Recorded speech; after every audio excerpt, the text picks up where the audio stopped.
Welcome to Get Moving TV. I'm Dr. Chris Landon and I serve as your host. Ventura, I keep telling you to get moving, and well, we got moving. We've come down here to Peru. Dr. Morissette, who's one of our surgeons on our cleft lip and palate team, along with Dr. Bill Starr. You've met them in previous episodes.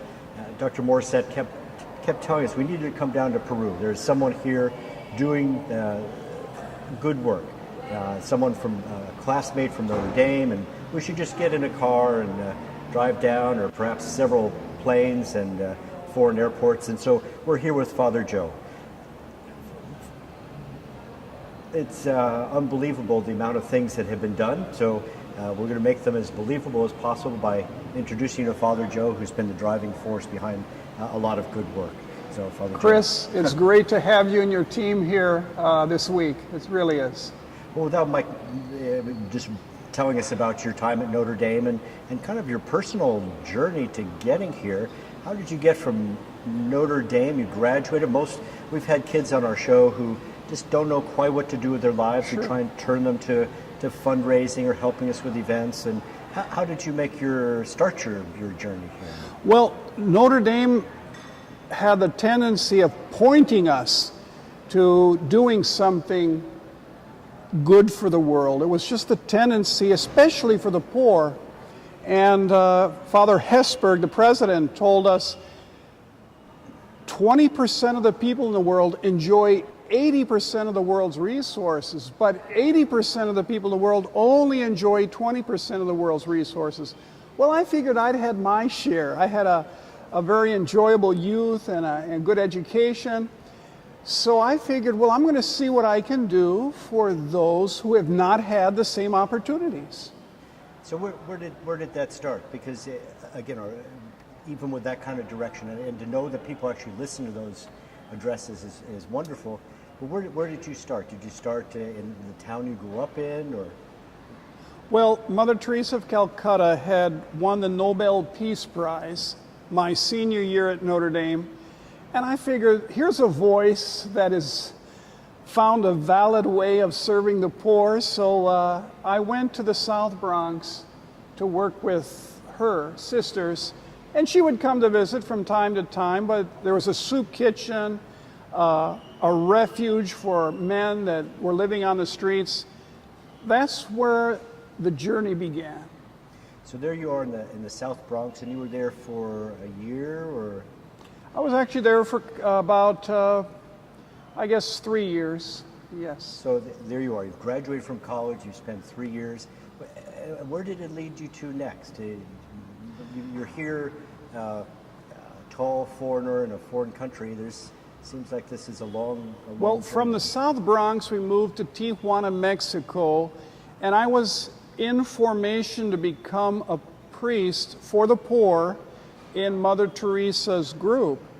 And I lived there for a few years studying theology, but because I had lived in a parish in Oklahoma where my family lived and had that experience of being with the people in the parish, I left that group from Tijuana, went down to Guatemala to discover what it would be like to be a priest in a poor country, in a parish with parishioners that needed all the aids that would be available to them. And my first night in Guatemala, there was gunfire outside the rectory, the church where I was staying, and I was learning more and more about the skirmishes that were occurring between government people, perhaps subversives, and sometimes the police or the church would be involved in some of those events. And I was beginning to learn. I knew that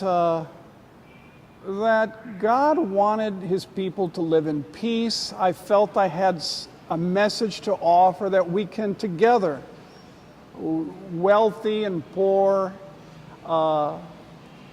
we can all work together from any country, any religion. We can work together and make the world a better place. So I went on to finish my studies in Jerusalem and Rome, and met a priest from Peru who was about to retire. The Shining Path guerrillas had killed 8 priests and were trying to bring down the government here. It was a very difficult time. Many Peruvians were being killed at that time. And so I said, you know, that looks like a place that needs a lot of help. So almost 18 years ago, I came to Peru to be a part of this work for peace, for life, for love. So you're a young man, you're filling yourself up with spirit, but also with knowledge too. Your time in Jerusalem was spent... Yes, I studied scripture in Jerusalem, and I became friends with Muslims. I became friends with the Jewish people, with Christians. Wonderful experience of cultures, of beliefs, and really just the hope that we can believe, that we can have enough faith to work together, to live together, and help each other.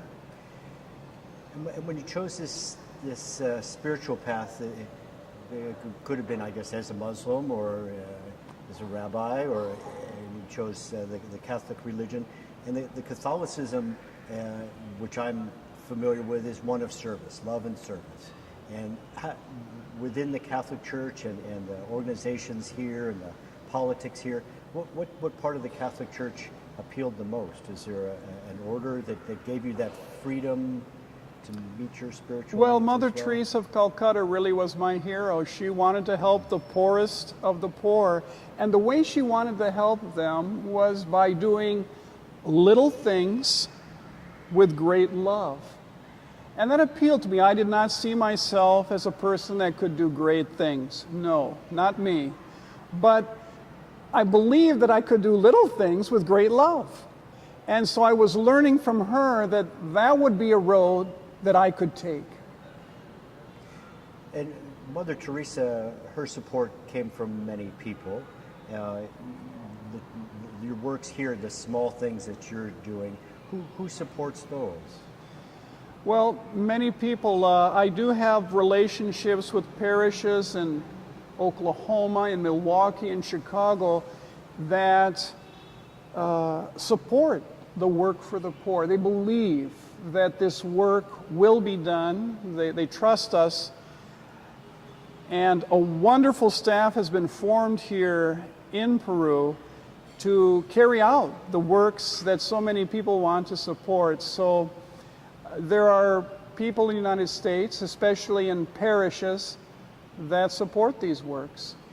Well, our crew went out, the group from the United States, and we went out to one of the churches and saw the gifts that were received from your parishioners, the clothing, and Yes. And it was the way it was done. It was done with love. It was done in a way that welcomed people in, that allowed them to welcome these gifts into their home.